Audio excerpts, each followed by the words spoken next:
Hey everyone, hope you had a wonderful week out there so far. Today is Friday, August 29th, 2025. My name is Hunter here at Weather on the Go. In this forecast, we're going to be looking at the last couple of days of August, talking about your temperature trends heading into the weekend, talking about your precipitation trends heading into the weekend, and then we'll go week by week through the month of September to look at the trends in your temperatures, the precipitation, and also the frost freeze risks, the severe weather threats, and we'll look at the potential for wildfires heading into the month of September as well. So we got a jam-packed video full of information for you. Make sure to like the video, give it a thumbs up, share it with a friend, family member, and on social media. And subscribe to my YouTube channel as we have basically daily weather forecast breakdowns when it's active out there. When it's very active, we do 2 a day. So I do appreciate you all tuning in here to all my forecasts. So as we head into the weekend, we're going to be looking at a cold front departing across the eastern United States. You probably felt the effects of it here over the past week. From that front, with temperatures in the mornings into the upper Midwest, the Great Lakes and Northeast starting off in the 40s, and some cooler mornings where you probably need the jacket. You probably need here a lighter coat because it's chilly out there. But during the afternoons, it's delightful with temperatures in the upper 60s and the 70s.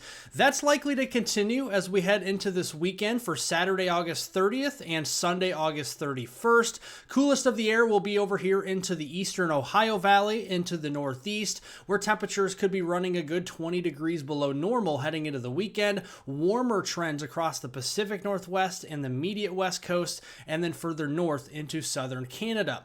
Looking at those temperatures for this afternoon, again, much of the same, where we have those 60s and 70s for high temperatures and noticeably lower humidity, and that will continue into Saturday and into Sunday as well. There will be some heat out there, but it won't be as extreme, even across the Pacific Northwest, as what we have been seeing. And here are your overnight lows. So as we wake up Saturday morning on the weekend, a little bit chilly again, might need a lighter jacket or coat across the Great Lakes down into the eastern Ohio Valley and Northeast. Temperatures in the upper 30s to mid 40s in that range are expected to start off your Saturday. A little bit milder across the plains and the upper Midwest, into the 50s and low 60s for Saturday morning, and the same tune as we go into Sunday morning as well. Now we are tracking some chances for thunderstorms, including isolated severe weather today across Nebraska, western Kansas, stretching into eastern Colorado, into northeastern portions of New Mexico,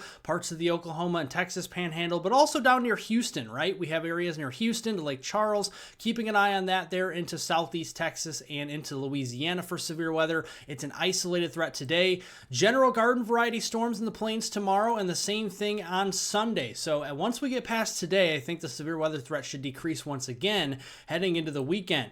Now, looking here at today's threat for severe weather, storms likely popping up mid to late afternoon, so we're looking at 3-4 o'clock and thereafter. Heading into the dinner time frame, notice the coverage of these storms will be scattered, so not everybody will see these, and 1 or 2 of these could produce 60-mile-per-hour winds, quarter-size hail. The tornado threat is exceptionally low. Heavy rain set up, though, for Saturday morning from the Texas panhandle up there into western Oklahoma and into western Kansas. That will continue into the afternoon, and then a new batch of storms will develop, probably off the outflow of tonight's storms that will sink a little bit further south into Texas as we go into Saturday. Mainly a heavy rain, frequent lightning setup, but there could be some smaller hail with 1 or 2 of these storms. And then we have a couple isolated storms popping up there on Sunday.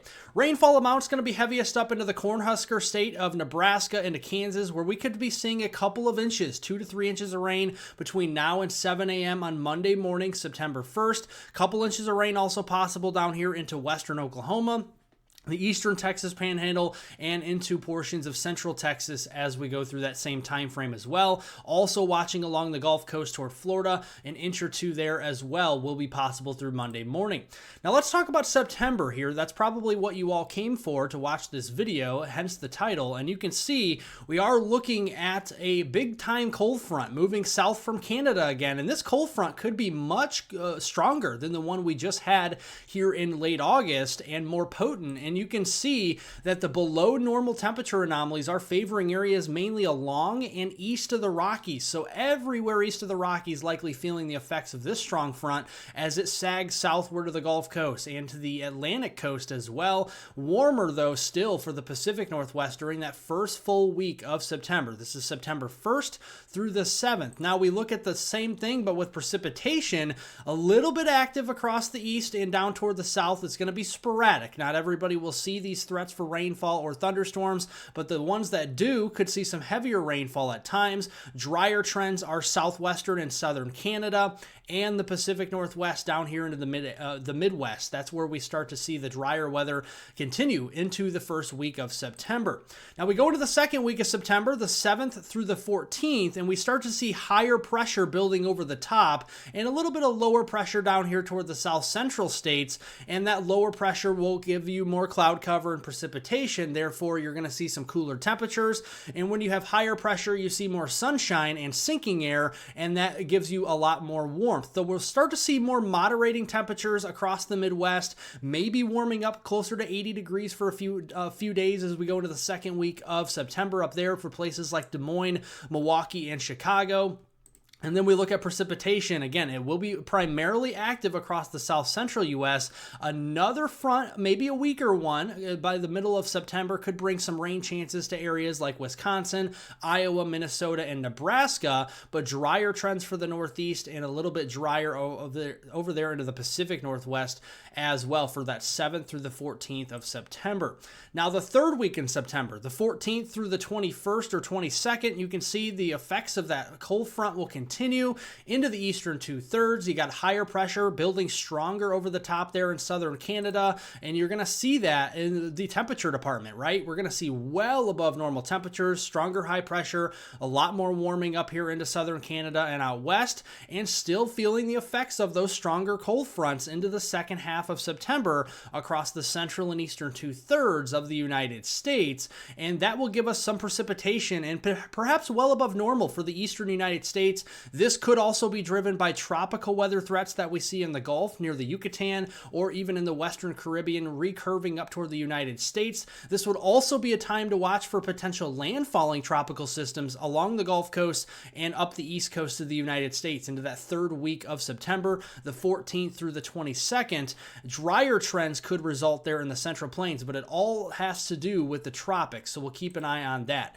Now into the last week of September, the 23rd through the 30th, we have lower pressure down here near the Gulf Coast, higher pressure building above, and climatologically, you look at this pattern, and this is favorable for tropical threats along the Gulf Coast and the southeast coast once we get to the last week of September, because you have higher pressure building over the top. That means lower pressure building underneath, and that could mean some cooler weather where we have some tropical threats near the Gulf Coast and the southeast coast, and just some active weather in general for the last week of September. Higher pressure from Canada starting to sink a little bit further south, so the upper Midwest now in late September will start to warm up. Now, I don't think we're going to have a full-blown heat wave or anything like that, but there could be some times where we have mid, even upper 80s for temperatures, maybe closing opening the door on even 90 degrees up here into the upper Midwest, the Dakotas, and Minnesota.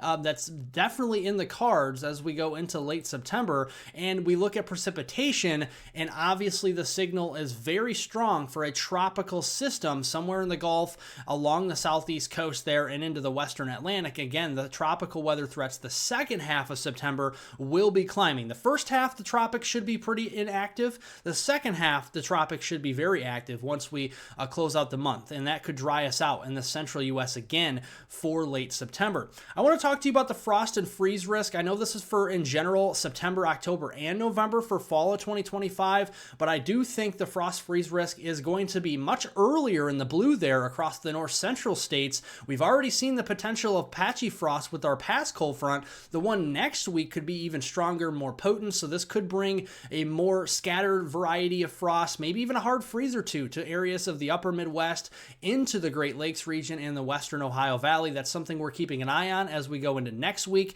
and towards the middle of September as a couple of cold fronts move through.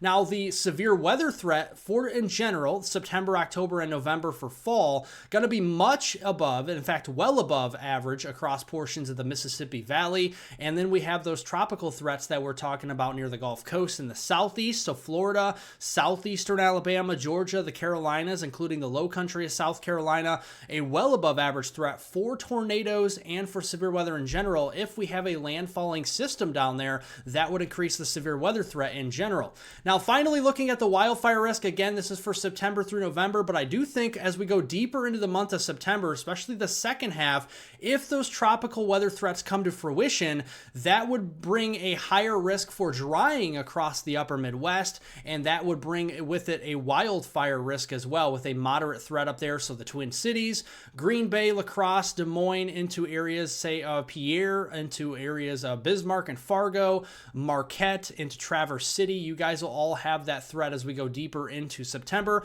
Drier trends across the West need to be monitored as well. We have a high risk of wildfires across central and northern California, including the Sacramento Valley, extending up there into areas near Reno, into Nevada, into eastern Oregon, into central Idaho, and western Montana. So a large area there that we need to be watching out for wildfire concerns going into the second half of September as well, especially if we can dry out across the West and stay dry through the month of September.